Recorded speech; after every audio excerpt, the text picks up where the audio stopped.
জিয়ার সময় দেখেছি যে মানুষের ভাগ্যের পরিবর্তন ধীরে ধীরে হয়েছে। কাজেই ইনশাআল্লাহ আগামীতে আপনারা আবার ধানের শীষকে নির্বাচিত করলে ধানের শীষ সরকার গঠনে সক্ষম হলে আল্লাহর রহমতে আমরা আবার খালেদা জিয়ার রেখে যাওয়া কাজগুলো আমরা আবার চালু করব। শহীদ জিয়ার রেখে যাওয়া কর্মসূচিগুলো আমরা আবার চালু করব, যাতে করে দেশের মানুষের ভাগ্যের পরিবর্তন হয়।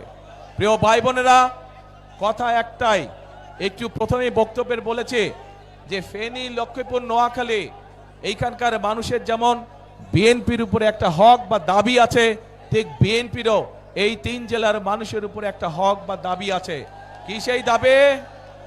ধানের শীষকে নির্বাচিত করা। কারণ এটা খালেদা জিয়ার এলাকা, খালেদা জিয়া এই এলাকার সন্তান, খালেদা জিয়া এই এলাকার মেয়ে। স্বাভাবিকভাবেই ধানের শীষ নির্বাচিত হলে খালেদা জিয়ার সম্মান বৃদ্ধি পাবে।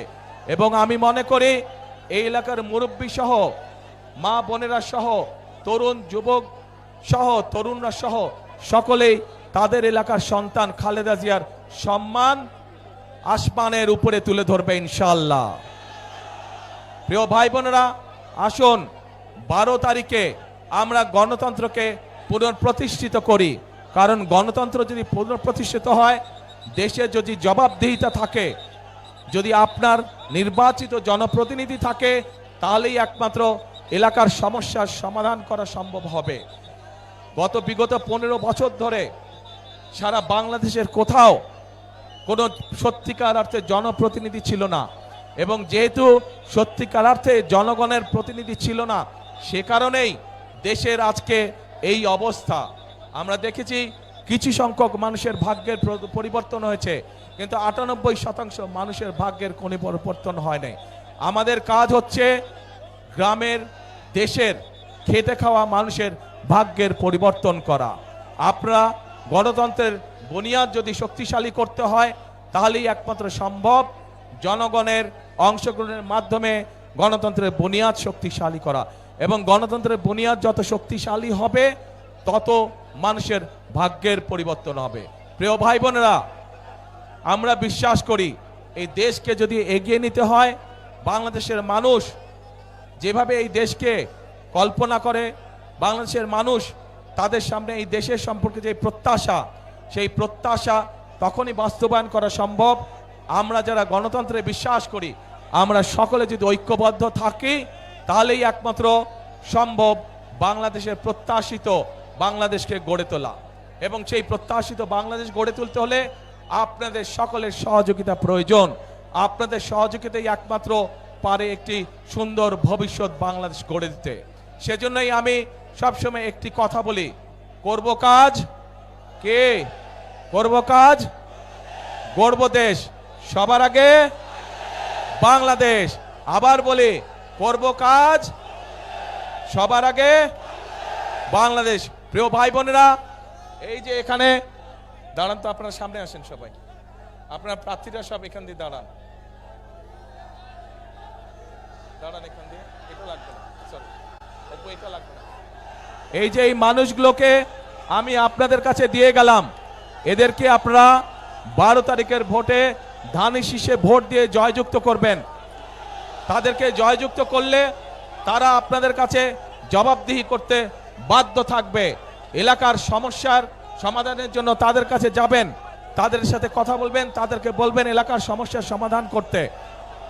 বিএনপি ইনশাআল্লাহ জয়যুক্ত হলে, বিএনপি সরকার গঠন করলে এই এলাকার সমস্যার সমাধানের জন্য আমরা কাজগুলো শুরু করব।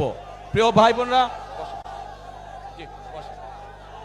প্রিয় ভাই বোনেরা, এই দাঁড়াও না ভাই, তোমরা দাঁড়াও না। প্রিয় ভাই বোনেরা, কথা একটাই, আমাদেরকে দেশকে গড়তে হবে। এই দেশ যদি আমরা না গড়তে পারি, তাহলে আমাদের ভবিষ্যৎ, বংশধরদের ভবিষ্যৎ আমরা গড়ে তুলতে পারবো না। কাজে আসুন, এই দেশ আমার, আপনার, আমাদের সকলের শেষ ঠিকানা। এই দেশেই আমাদের জন্ম, এই দেশেই আমাদের মৃত্যু, এই দেশই আমাদের প্রথম ঠিকানা, এই দেশই আমাদের শেষ ঠিকানা।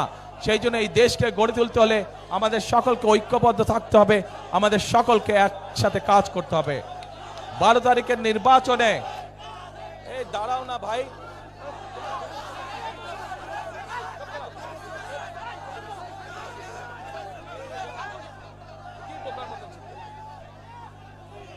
প্রিয় ভাই বোনেরা, বিগত 15 বছর যেমন আপনাদের ভোটের অধিকার কেড়ে নেওয়া হয়েছিল জোর করে, এখন যখন আবার গণতন্ত্রের ভিত্তি, গণতন্ত্রের চলার পথ শুরু হয়েছে, তখন একটি মহল কিন্তু ষড়যন্ত্র শুরু করেছে। কাজেই আপনাদের সকলকে অনুরোধ করব চোখ কান খোলা রাখার জন্য, যাতে আবার আপনাদের ভোটের অধিকার, কথা বলার অধিকার কেউ ষড়যন্ত্র করে কেড়ে নিয়ে যেতে না পারে। ভোটের দিন কখন যাবেন ভোট দিতে? কি ভাইরা, কখন যাবেন ভোটের দিন? এইবার ভোটের দিন যারা যারা তাহাজ্জুদ পড়েন না, তাহাজ্জুদের ওয়াক্তে উঠতে হবে। যারা পড়েন তাহাজ্জুদ ঠিক আছে, তারা তো পড়েনি, তাহাজ্জুদ ঘরে পড়ে আর যার যার ভোট কেন্দ্রে যাবেন। ভোট কেন্দ্রে গিয়ে ওখানে ভোট কেন্দ্রের সামনে ফজরের জামাত নামাজ আদায় করবেন জামাতে করে। তারপর 7টা থেকে ভোটের লাইনে দাঁড়িয়ে যাবেন, একদম হিসাব নিকাশ বুঝে তারপরে ঘরে ফিরবেন। শুধু ভোট দিয়ে ঘরে ফিরবেন না, হিসাব বুঝে নিয়ে ঘরে ফিরবেন। আজকে এই দেশের জনগণের সঠিক সিদ্ধান্তের উপরে নির্ভর করছে আগামী দিনের বাংলাদেশের ভবিষ্যৎ। ইনশাআল্লাহ আমরা যদি সকলে ঐক্যবদ্ধ থাকি, আমরা যদি সকলে একসাথে থাকি, ইনশাআল্লাহ আমরা আমাদের প্রত্যাশিত বাংলাদেশ গঠনের কাজ শুরু করতে পারবো। আল্লাহ হাফেজ। বাংলাদেশ জিন্দাবাদ, বাংলাদেশ জাতীয়তাবাদী জিন্দাবাদ। আসসালামু আলাইকুম। আপনাদের সাথে আবার দেখা হবে ইনশাআল্লাহ। আসসালামু আলাইকুম।